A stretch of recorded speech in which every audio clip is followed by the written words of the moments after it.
Good evening, everyone. Thank you so much for joining us tonight after ABC News coverage of the Republican National Convention. I'm Craig McKee. Night 3 just came to a close with Vice Presidential nominee J.D. Vance giving the biggest speech of his life. WCPO 9 News reporter Sean Delancey listening in this evening, joining us now to break it all down. Sean? Yeah, Craig, coming into this speech, Senator J.D. Vance promised to do two things. One, fire up the crowd in Milwaukee, Wisconsin, and two, make the case that America needed to re-elect Donald Trump to the White House in November. In his speech, he tried to make that case by talking about the economy, immigration, foreign policy, and more, but he tied it all back to life here in Southern Ohio. Take a listen. Tonight, Mr. Chairman, I stand here humbled, and I'm overwhelmed with gratitude to say I officially accept your nomination to be Vice President of the United States of America.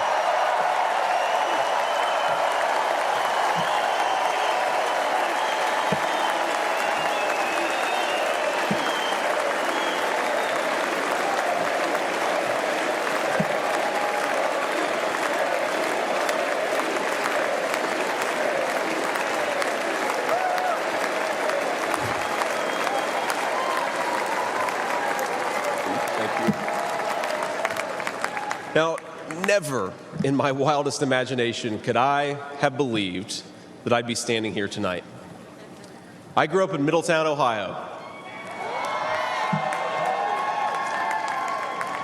a small town where people spoke their minds, built with their hands, and loved their God, their family, their community, and their country with their whole hearts.